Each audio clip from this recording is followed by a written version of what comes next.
Development and pedagogy एक ऐसा chapter जिससे आने वाले एग्जामिनेशंस में अनेक क्वेश्चंस पूछे जा सकते हैं। दोस्तों, मैं आज इस वीडियो के माध्यम से आपके बीच में इसका एमसीक्यू यानी वस्तुनिष्ठ प्रश्न का एक सेट लेकर के उपस्थित हूँ, जिसमें जिस क्वेश्चन में आपको डिटेल में जानने की जरूरत है वो भी मैं लिखित रूप से आपके बीच में रखने जा रहा हूँ। तो आपको नोट करने के लिए भी ये बहुत बेहतर वीडियो होने जा रहा है। दोस्तों, चलिए इस वीडियो को शुरू करते हैं। लेकिन उसके पहले अगर आप मेरे चैनल पर नए हैं या अभी तक आपने मेरे चैनल को सब्सक्राइब नहीं किया है तो जल्दी से चैनल को सब्सक्राइब कर लें और बेल आइकन को जरूर प्रेस करें, ताकि आने वाला इस तरह का जो अनेक वीडियो होगा उसका नोटिफिकेशन सबसे पहले आपको मिल सकेगा। चाइल्ड डेवलपमेंट एंड पेडागॉजी यानी बाल विकास एवं शिक्षा शास्त्र के अंतर्गत जो पहला क्वेश्चन मैं आपके लिए लेकर के सेट में आया हूँ वह है, आधुनिक मनोविज्ञान के जनक किसे माना जाता है। 4 ऑप्शन है दोस्तों, William James option A, B में Skinner, C Woodworth, D Watson. तो इसका सही जवाब होगा option number A, William James. जब ये 4 ऑप्शन है तो ये होगा जवाब। अब है ये एरिक्सन के अनुसार मनोलैंगिक विकास की कितनी अवस्थाएं? 4 ऑप्शन यहाँ भी, ऑप्शन ए 6, बी 7, सी 8 या डी 9। तो इसका सही जवाब है ऑप्शन नंबर सी 8। दोस्तों, मैंने आपको वीडियो में शुरू में ही कहा कि मैं जिसमें आपको डिटेल में जानने की जरूरत होगी वो मैं आपको डिटेल में भी बताऊंगा। तो यहाँ पर ये एरिक्सन की जो मनोलैंगिक विकास की जो अवस्थाएं हैं, जो 8 अवस्थाएं हैं, उसके बारे में एक एक करके देख लेते हैं। तो यहाँ पर जो पहला है वह है शैशवावस्था, दूसरा है प्रारंभिक बाल्यावस्था। जब बच्चा जन्म लेता है तो सबसे पहले शैशवावस्था में रहता है, फिर प्रारंभिक बाल्यावस्था, फिर खेल अवस्था, नंबर 4 स्कूल अवस्था, नंबर 5 किशोरावस्था। किनके अनुसार? यह है एच एरिक्सन के अनुसार। नंबर 6 तरुण वयस्का अवस्था। जब वयस्क होता है बच्चा तो जो शुरुआत का जो वयस्क का पीरियड है वो तरुण वयस्का अवस्था है। उसके बाद मध्य वयस्कता और नंबर 8 है परिपक्वता। तो ये 8 अवस्थाएं हैं एच एरिक्सन के अनुसार, जो मनोलैंगिक विकास की 8 अवस्थाएं हैं उसका वर्णन मैंने आपके बीच में किया और इसे आप नोट कर लें। पिछले वीडियो में मैंने आपको बुद्धि लब्धि यानी आईक्यू निकालने के बारे में, इसके सूत्र के बारे में भी आपको बताया था। बहुत पूरा डिटेल में इसके बारे में आपके बीच में मैंने जिक्र किया है। आप वो वीडियो नहीं देखे होंगे तो उसका लिंक मेरे डिस्क्रिप्शन बॉक्स में है, वहाँ से जाके उस वीडियो को आप देख सकते हैं, जहाँ से आप आईक्यू निकालने का जो पूरा फॉर्मूला है वो आपको क्लियर हो जाएगा। तो इसमें इसी पर आधारित जो मैं यहाँ पर नंबर 3 और 4 क्वेश्चन लेकर के आया हूँ। इसमें 3 है कि बच्चे की बुद्धि लब्धि 90 से 110 है, वह किस तरह का बच्चा है? ऑप्शन नंबर ए है सामान्य बुद्धि का बच्चा है, बी प्रखर बुद्धि का है, सी उत्कृष्ट बुद्धि का है, डी प्रतिभावान है। मैंने ये चार्ट भी उस वीडियो में क्लियर किया है दोस्तों, तो आपको उस वीडियो को जरूर देखना चाहिए। तो इसका जो सही आंसर है वो है ऑप्शन नंबर ए। ऑप्शन नंबर ए है दोस्तों, सामान्य बुद्धि का वो बच्चा कहलाएगा। अब जो क्वेश्चन नंबर 4 है वो क्या है वो देख लीजिए। वो है कि यदि एक बच्चे की मानसिक आयु 5 वर्ष और वास्तविक आयु 4 वर्ष है तो उस बच्चे की बुद्धि लब्धि क्या होगी? तो आपको मैं ये बता दूं कि बुद्धि लब्धि निकालने के लिए जो सूत्र है यहाँ पर भी मैं आपको क्लियर कर देता हूँ। आप उस वीडियो को देखेंगे तो और क्लियर होगा इसको लेकर के। जो बुद्धि लब्धि का जो सूत्र होता है वो मानसिक आयु होता है बटा वास्तविक आयु गुने 100 होता है। अभी क्वेश्चन को नंबर 4 क्वेश्चंस को लेकर के यहाँ पर बात करते हैं। तो इसमें क्या है दोस्तों कि बच्चे की मानसिक आयु 5 है, 5 लिख लेते हैं। उसके बाद उसकी वास्तविक आयु 4 है, ये 4 भी लिख लेते हैं। और उसमें कितना से मल्टीप्लाई करना है? 100 से मल्टीप्लाई करना है। अब आप इसको सोल्व करें तो 4 से इसको काटिए, 25 होगा और ये जो होगा वो 125 आंसर होगा। तो इसका सही जवाब क्या हुआ? ऑप्शन नंबर ए, 125। तो इस तरह से आप बुद्धि लब्धि यानी आईक्यू, इसे आईक्यू भी आप कहते हैं, आईक्यू आप निकाल सकते हैं किसी तरह का क्वेश्चन आएगा तो। क्वेश्चन नंबर 5 की ओर बढ़ते हैं। इसमें कहता है कि मनोविज्ञान शिक्षा का आधारभूत विज्ञान है, यह किसने कहा? यहाँ पर 4 ऑप्शन है, B N Jha, B Skinner, C Davis या डी वुडवर्थ। तो इसका जो सही जवाब है वो ऑप्शन नंबर बी है दोस्तों, स्किनर। अब आते हैं क्वेश्चन नंबर 6 की ओर। 6 कहता है कि पियाजे की औपचारिक संक्रियात्मक अवस्था किस आयु अवधि तक मानी जाती है। यहाँ पर 4 ऑप्शन। ऑप्शन नंबर ए 0 से 2 वर्ष, बी 2 से 7 वर्ष, सी 7 से 11 वर्ष या डी 11 से 15 वर्ष। तो इसका सही जवाब है ऑप्शन नंबर डी 11 से 15 वर्ष। अब चलते हैं क्वेश्चन नंबर 7 की ओर। 7 कहता है गर्भ में सर्वप्रथम निर्माण होता है। जब बच्चा गर्भ में होता है तो उसका सबसे पहले किस अंग का निर्माण होता है। यहाँ पर 4 ऑप्शन है। ऑप्शन ए पैर, बी सिर, सी धड़ या डी सभी का। तो इसका सही जवाब होगा ऑप्शन नंबर बी सिर का। क्वेश्चन नंबर 8 की ओर बढ़ते हैं। क्वेश्चन नंबर 8 कहता है कि कल्पना जगत में विचरण होता है। 4 ऑप्शन है। शैशवावस्था, बी किशोरावस्था, सी बाल्यावस्था या डी शैशवावस्था व किशोरावस्था। तो इसमें दोनों होता है, शैशवावस्था और किशोरावस्था। तो सही आंसर जो होगा वो होगा ऑप्शन नंबर डी। अब क्वेश्चन नंबर 9 की तरफ बढ़ते हैं। 9 क्या कहता है, तो भारत में बाल विकास की शुरुआत कब हुई। यहाँ पर 4 ऑप्शन है। ऑप्शन नंबर ए 1930, बी 1985, सी 1879 या डी 1687। तो इसका सही जवाब होगा ऑप्शन नंबर ए 1930। अब आगे बढ़ते हैं क्वेश्चन नंबर 10 की ओर।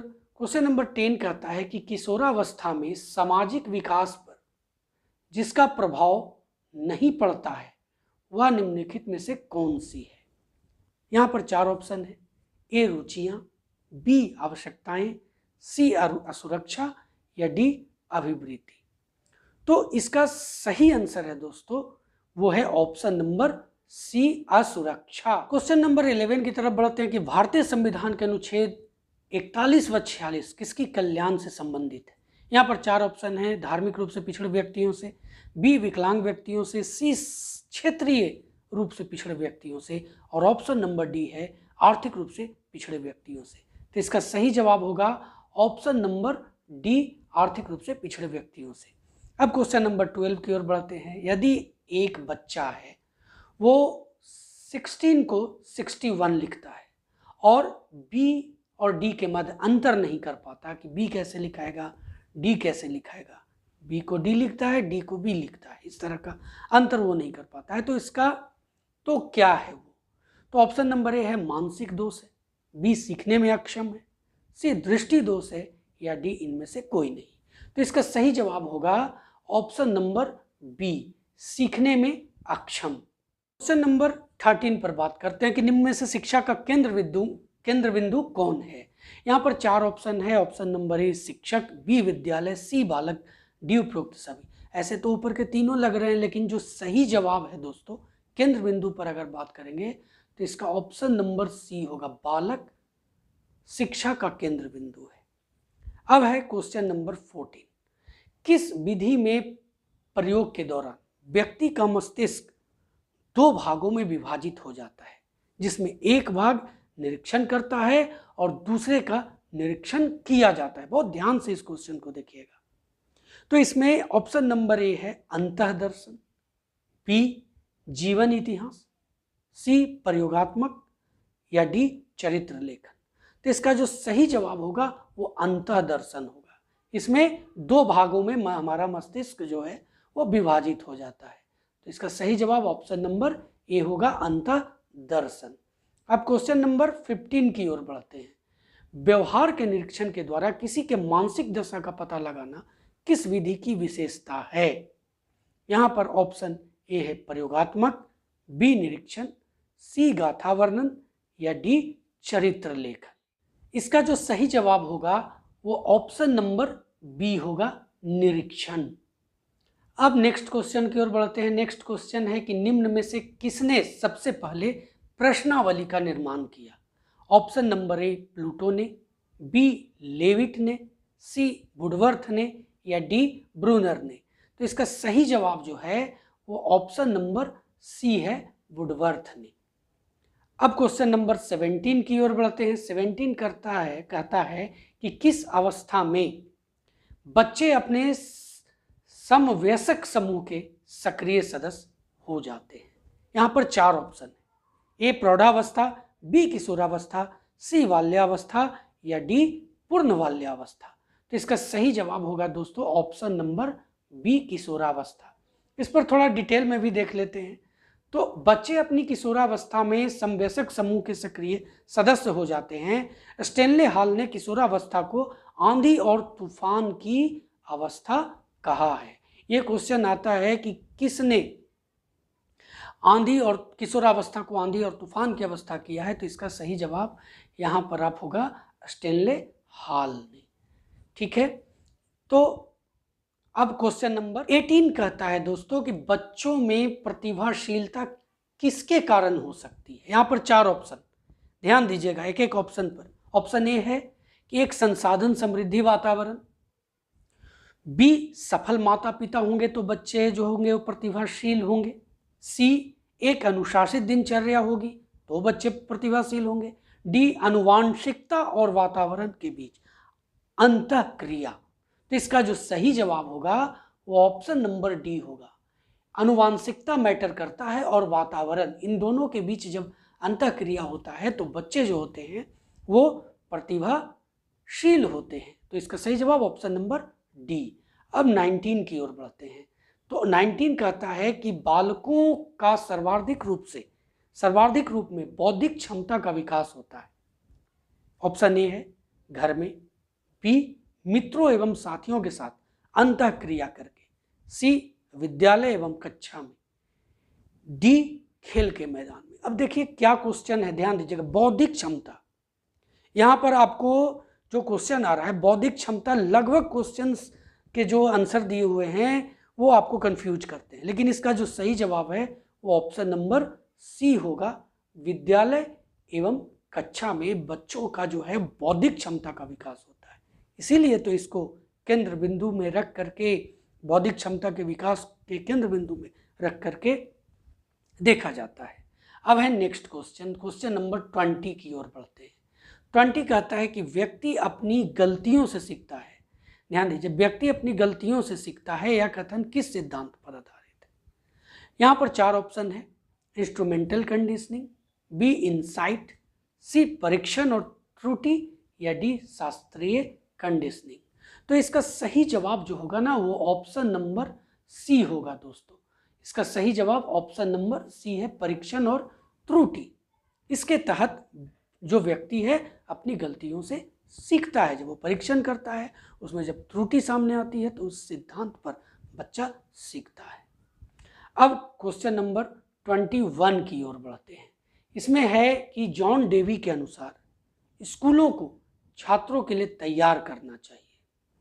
ध्यान दीजिए, जॉन डेवी के अनुसार स्कूलों को छात्रों के लिए तैयार करना चाहिए अनुसंधान के, बी भावी जीवन, सी वर्तमान जीवन, डी उद्यमिता।